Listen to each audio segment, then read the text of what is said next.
ये बौद्ध के रूप में भी नहीं है, ये भगवान बुद्ध के किसी भी उपदेशों को नहीं मानते। विरोध करने वाले लोग जो हैं वो भगवान बुद्ध के पंचशील और उनके द्वारा बताए गए उपदेशों पर चलने वाले लोग नहीं। प्रतिदिन सुबह शाम जाकर के भगवान बुद्ध और भगवान शिव की आराधना और पूजा पाठ किया जाता है। सदियों प्राचीन जो है वहाँ पे शिवलिंग है। बुद्ध गया शांति भाईचारे के लिए पूरे दुनिया में जाना जाता है और यहाँ पर भगवान बुद्ध को ज्ञान की प्राप्ति। गर्भगृह में भगवान शिवलिंग भी स्थित है, उसका भी पूजा अर्चना जैसे परंपरा से होता है। महाबोधि महाविहार में भगवान बुद्ध की पूजा अर्चना और वंदना की है। पूर्णिमा के अवसर पर जो कार्यक्रम हुआ है वो कोई इस वर्ष कार्यक्रम हुआ ऐसा नहीं है, ये हमारी सैकड़ों वर्ष की परंपरा है कि बुद्ध पूर्णिमा के अवसर पर बोध गया मठ में भगवान बुद्ध की पूजा अर्चना के लिए विशेष आयोजन मठ के द्वारा किया जाता रहा है, ऐसी हमारी परंपरा है। उसी परंपरा का निर्वहन करते हुए कल भी कार्यक्रम का आयोजन बोध गया मठ में और महाबोधि मंदिर में किया गया।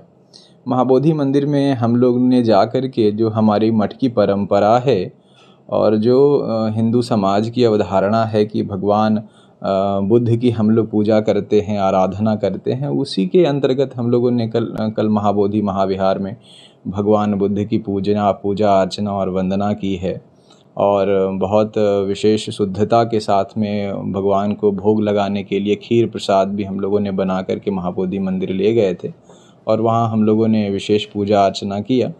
और पूजा अर्चना करने के पश्चात भगवान बुद्ध के ही मुख्य गर्भगृह में भगवान शिवलिंग भी स्थित है, उसका भी पूजा अर्चना जैसे परंपरा से होता है उसी प्रकार से कल हम लोगों ने परंपरा के साथ में पूजा अर्चना की है। इसमें कोई विशेष बात नहीं है। जहाँ तक आप लोग कह रहे हैं जैसे विरोध का विषय है, तो देखिए इस लोकतंत्र में कोई भी व्यक्ति जो है वो असहमति व्यक्त करता है, उसके विषय में आप क्या कहेंगे। बोध गया शांति भाईचारे के लिए पूरे दुनिया में जाना जाता है और यहाँ पर भगवान बुद्ध को ज्ञान की प्राप्ति हुई और आने वाले जो श्रद्धालु हैं वो भगवान बुद्ध के उपदेशों पर किस प्रकार से चलते हुए दुखों से निवृत्ति प्राप्त कर सके, इस उद्देश्य से वो बोध गया आते हैं और इसी उद्देश्य के निमित्त जो है सभी प्रकार के धार्मिक आयोजन किया जाता है कि किस प्रकार से व्यक्ति सदाचार, सत्य, हिंसा का पालन करते हुए अपने जीवन में जो है सुख शांति प्राप्त कर सके। ये नवबौद्धों द्वारा बाबा जी बार बार एक सवाल उठाए जा रहे हैं कि शिवलिंग स्थापित कर दिया गया है, तो ये इनका कहना है कि इधर कुछ विगत वर्षों में किया गया है, ऐसा है क्या? देखिए आप लोग भी सब पढ़े लिखे लोग हैं और आज इस मीडिया और एआई के दौर में आप विषयों को जो है वो गंभीरता से जानना चाहिए। सारे डॉक्यूमेंट जितने भी आर्काइव में डॉक्यूमेंट उपलब्ध हैं, चाहे वो सरकार के पास में हो या बोध गया मठ के पास में हो या बीटीएमसी मैनेजमेंट कमेटी के पास में हो, अगर उन सब दस्तावेजों का अगर आप गहन अध्ययन करेंगे तो आप पाएंगे कि ये सदियों प्राचीन जो है वहाँ पे शिवलिंग है और इसके पूजा पाठ में किसी भी प्रकार का कोई विरोध किसी के द्वारा नहीं किया जाता है। और ऐसा नहीं है कि कल शिवलिंग की पूजा की गई है, बीटीएमसी के द्वारा भी एक पुजारी वहाँ पे नियुक्त हैं और बोध गया मठ की ओर से भी प्रतिदिन सुबह शाम जा कर के भगवान बुद्ध और भगवान शिव की आराधना और पूजा पाठ किया जाता है। ये पुजारी जो हिंदू पुजारी हैं वो उनके द्वारा भगवान बुद्ध और शिव दोनों की ही बोध गया मठ भगवान बुद्ध को भगवान विष्णु के 9वें अवतार के रूप में पूरा हिंदू समाज जो है वो सदियों से सैकड़ों वर्ष से मानते आए हैं।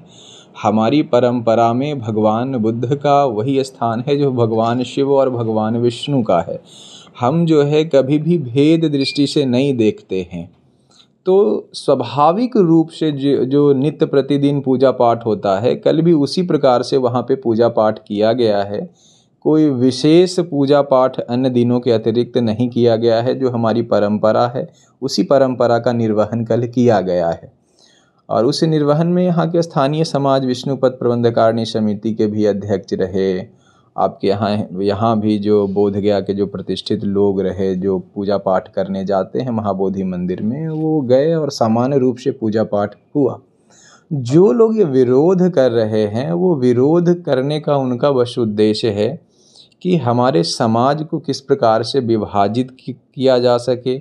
और ये तोड़ की राजनीति है जो समाज को जो है जातियों में विभाजित करने के लिए, वर्ण में विभाजित करने के लिए जो उनका उद्देश्य है, वो उद्देश्य की पूर्ति के निमित्त से जो है ये सारी की सारी बातें कह रहे हैं। ऐसा किसी प्रकार का वहाँ कोई विरोध नहीं है। जो भी दुनिया से भगवान बुद्ध को मानने वाले श्रद्धालु आते हैं, उनसे बोधगया मठ और यहाँ के स्थानीय हिंदू समाज का बहुत ही भाईचारे का जो है संबंध है। जितने भी आप यहाँ मोनेस्ट्री बना हुआ है, आप किसी भी मोनेस्ट्री में किसी भी भंते या अगर श्रद्धालु से पूछेंगे तो वो ये बात स्वीकार करते हैं, उनका किसी भी प्रकार का कोई विरोध नहीं है। ये विरोध करने वाले लोग जो हैं वो भगवान बुद्ध के पंचशील और उनके द्वारा बताए गए उपदेशों पर चलने वाले लोग नहीं हैं। ये भगवान बुद्ध के नाम पर राजनीति करके समाज में किस प्रकार से जो है वो प्रसिद्धि हासिल किया जा सके, समाज को भ्रमित किया जा सके, इसके कारण वो कर रहे हैं। आप इनको बौद्ध के रूप में अगर आप देख रहे हैं तो मुझे लगता है कि ये बौद्ध के रूप में भी नहीं है। ये भगवान बुद्ध के किसी भी उपदेशों को नहीं मानते हैं, ये कोई पंचशील का पालन नहीं करते हैं, ये अष्टांग मार्ग का पालन नहीं करते हैं। ये भगवान बुद्ध ने तो उपदेश में कहा है कि सत्य का जो है वो वचन बोलना चाहिए। आप देखिए ये कितने असत्य वचन बोलते हैं कि 2-4 सालों में वहाँ पर जो है वो शिवलिंग की स्थापना की गई है। जबकि मैंने पूर्व में भी जो प्रेस कॉन्फ्रेंस किया था उसमें भी आपको डॉक्यूमेंट के आधार पर हम लोगों ने बताया था कि कब कब किस किस डॉक्यूमेंट में इस बात का उल्लेख है। आप जब भारत अंग्रेज़ों के शासन में था उस समय के भी जितने भी डॉक्यूमेंट है उस डॉक्यूमेंट में ये सारा का सारा बातों का उल्लेख है और इसमें कोई विवाद का विषय नहीं है। ये विलास खरात द्वारा लगातार जो है भड़काऊ भाषा का इस्तेमाल करते हुए वो राज्यपाल के ऊपर जी कार्रवाई को लेकर मांग कर रहे हैं, बात बोल रहे हैं, राष्ट्रपति से मांग कर रहे हैं, कलेक्टर के ऊपर जो गया के कलेक्टर त्यागराजन एजे में उनके ऊपर भी बोल रहे हैं। देखिए अब ये सिर्फ जो है वो बाबा साहब अम्बेडकर के का नाम लेकर के जो है ये सारा का सारा कार्यक्रम करते हैं, लेकिन ये उनके द्वारा बनाए गए संविधान में इनका विश्वास नहीं है। अगर वास्तविक में आप जिनका नाम ले रहे हैं उनका संविधान में अगर विश्वास होता तो राज्यपाल के विषय में या माननीय हमारे जिलाधिकारी महोदय हैं उनके विषय में इस प्रकार का जो है वो शब्द का वो उपयोग नहीं करते। मैं तो कोई भी हैं, चाहे आप जिनका नाम ले रहे हैं या कोई भी व्यक्ति है, मैं उनको यही कहना चाहूँगा कि हमारा देश संविधान से चलता है, हमारा देश नियमों से चलता है। तो आप संविधान के दायरे में रहते हुए ही हमें कुछ बात बोलना चाहिए और ऐसी बातें बोलना चाहिए जिससे हमारा भाईचारा, आपसी प्रेम और बोधगया का जो अंतर्राष्ट्रीय छवि है उसको नुकसान न पहुँचे, इस दृष्टि से बोलना चाहिए। अभी मैंने भी मीडिया में कुछ विषय सुना है जिस विषय को सुनने के बाद बोधगया का जो अंतर्राष्ट्रीय छवि है उसको जो है कहीं ना कहीं खराब करने का प्रयास किया जा रहा है। सदियों से बोधगया मठ जो है, बोधगया मंदिर और बोधगया मठ पूरे विश्व में जो है वो समन्वय के केंद्र के रूप में रहा है कि किस प्रकार से पूरी दुनिया से जो श्रद्धालु आते हैं वो प्रेम पूर्वक आपसी मेल जोल के साथ में भगवान बुद्ध की उपासना करते हैं। यहाँ का प्रत्येक स्थानीय हिंदू समाज भगवान बुद्ध को आत्मसात किया है। आप किसी भी घर में अगर आप चले जाएंगे तो भगवान राम, भगवान शिव, भगवान विष्णु के समानांतर ही भगवान बुद्ध की भी मूर्तियाँ जो है आपको प्रत्येक घर परिवारों में मिलेगा। तो इसमें किसी प्रकार का कोई विरोध नहीं है। मैं आपके चैनल के माध्यम से प्रशासन से भी इस बात का आग्रह करूंगा, उनसे भी निवेदन करूंगा कि इस प्रकार के लोग जो संविधान विरुद्ध बातें कहते हैं, जो हम गरिमामयी पद राज्यपाल हो या फिर डिस्ट्रिक्ट एडमिनिस्ट्रेशन के विरुद्ध में भी जो ये बातें कह रहे हैं जिसमें किसी प्रकार का कोई सच्चाई नहीं है। अगर आप देखेंगे कि जिस प्रकार से आंदोलन चल रहा है, बड़ी सजगता से जिला प्रशासन ने कार्य किया है और किसी भी प्रकार की घटनाओं में वो बिल्कुल सजग रहते हैं और बहुत अच्छा से वो मैनेजमेंट करते हैं। तो ये जो बातें लोग बोल रहे हैं वो बस अपने निजी स्वार्थ के लिए बोल रहे हैं। आखिरी सवाल गुरुजी, सनातनी कब तक उदारवादी बने रहेंगे और कब तक उनको, जैसे कि पहले भी सनातन से ही उनको जो है मठ के द्वारा दिया गया है, अब वो उस पर अपना कॉपीराइट बना रहे हैं? देखिए, सनातन धर्मावलंबी सदियों से उदार रहे हैं और हम उदार रहेंगे। हम अहिंसा और सत्य पे चलने वाले लोग हैं और जब तक हमारा सांस है तब तक हम उदारता और शांति का ही वातावरण बोधगया में बनाना चाहेंगे।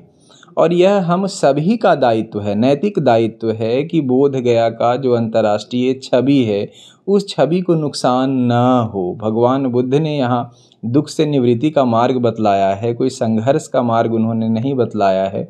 और अगर उनको किसी भी प्रकार की अगर कोई समस्या है तो जो बाबा साहब ने संविधान का मार्ग हम सभी को दिखलाया है, तो उस संविधान के मार्ग का पालन करते हुए उनको समस्या के समाधान की दिशा में जाना चाहिए।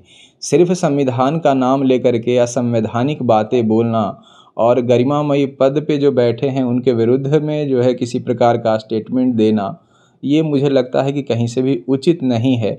सनातन धर्मावलंबी ही नहीं, कोई भी मनुष्य मात्र जो समझदार हैं, पढ़े लिखे हैं, उनका ये नैतिक जिम्मेदारी बनता है कि वो ऐसी बातें ना कहें जिससे समाज में भ्रम हो।